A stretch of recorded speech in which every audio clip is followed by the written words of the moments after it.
Let's get this coolant overflow out of our way. 10mm socket, remove this bolt. Lift this up, slide it out of the cowl, and just flip it to the side over here. Next, unplug the mass airflow sensor connector. Right over there, you'll see a hose clamp. We'll have to remove that with either an 8mm or a flathead screwdriver. Loosen up this clamp. And at the front right here, you'll see two 10mm bolts that hold on this air intake. Remove both. Pull up on this and slide it out of the air intake over here. There we go, set this aside. Let's remove this harness for the mass airflow sensor off of the shroud. Set that aside. Pop this one off too. Follow it along to the driver's side. Remove it off of here as well. And thankfully there's a lot of slack in this harness. Looks like it has some extra wires here. But just push this to the side like this. I'm going to use a bungee cord to support it out of my way. Pull this hose out of the shroud. Let's remove the rest of this intake duct from over there on the throttle body. Use a flathead screwdriver and loosen up this clamp.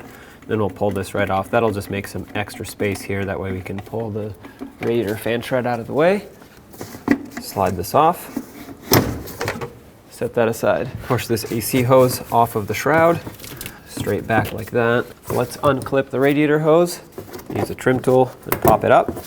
Push this out of the way. Now if you follow the filler tube and the dipstick tubes, there are a couple bolts here that we have to take out. The first one being this one right here for the oil dipstick tube, 10mm socket. Take that out. Now this can move around a little bit. Try not to bend it too much out of the way. The next one that we have to remove is that nut over there. So it holds the transmission dipstick tube in. Drop a 10mm socket on there and then try to break it free.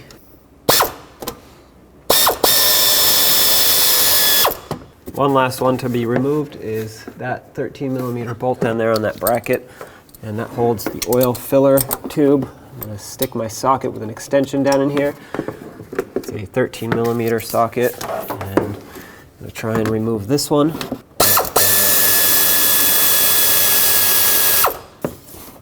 Get that bolt out. Now we can move all of these around as we need, and now hopefully we can get the fan shroud out. The radiator fan shroud is held on by these two 10mm bolts here, and then there are some that go straight down, two on each side. I'll show you those in a second. For now, let's get these two off.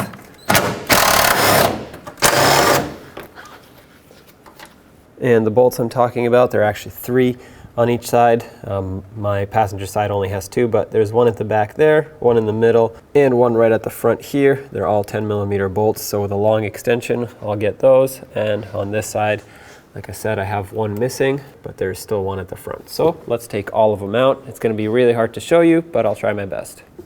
Take out these three bolts on the driver's side.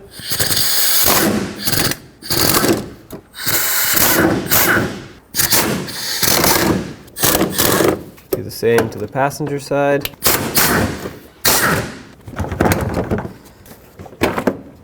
Now you can take this fan shroud, pop it back and off of the radiator. Now we just have to fish it out of here.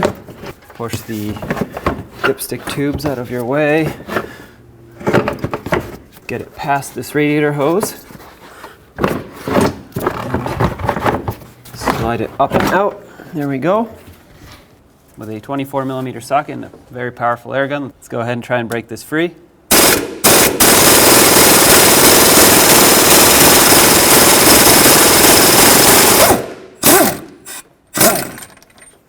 There we go. At this point, you can reach in there and just remove it. Again, if you don't have something that's very powerful, most likely you won't get it out. And even if you do have something powerful and it won't come out, then you're going to have to heat it. You're going to have to heat the center of the bolt right in the middle, preferably with an oxygen acetylene torch with a very pointy tip. You don't want to use MAP gas and just shoot the flame everywhere. You want to center it in the middle of the bolt. That'll actually bring the heat into the threads and help break it free. And then just work it back and forth with your air gun. Usually that does the trick. Let's put the new one in. Thread it on. Make sure it doesn't cross thread, of course. All right, let's bottom it out and then we'll go ahead and torque it.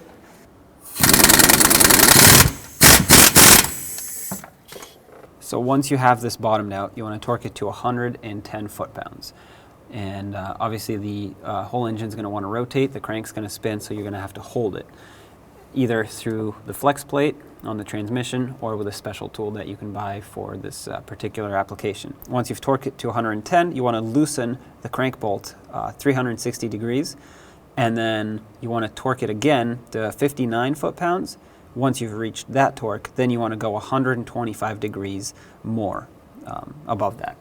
So, and you only want to do this with a new crank bolt. Obviously, don't do it with a used one because you might break it. So this only applies to new crank bolts, and then once you have reached 125 degrees, that's when you are fully tightened on the new crank bolt. Let's get the fan shroud back in, push the dipsticks out of the way. Pay attention to your radiator fins to make sure you don't damage them as you install the fan shroud.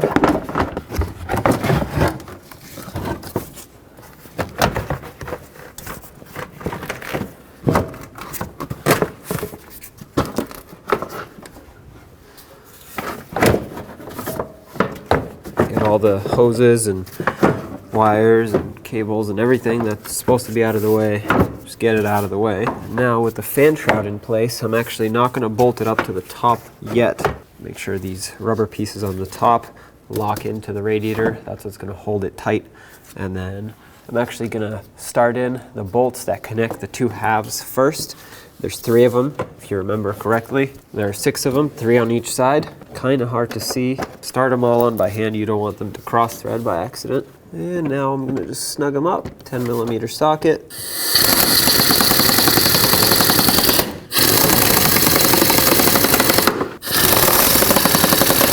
Okay, let's do the same to the other side.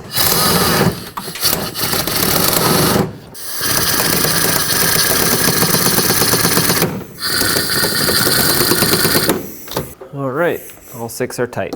Put this AC line right back where it belongs. Make sure it's out of the way of everything. Reconnect or resecure the upper radiator hose. Before we go too far, let's put this in. Make sure it's seated all the way down.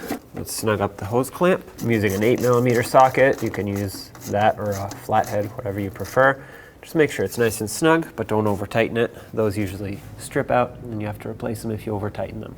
Before we move any further, let's resecure the fan shroud and therefore also the radiator. These 2 10mm bolts, or one right here and one right here. Snug these up.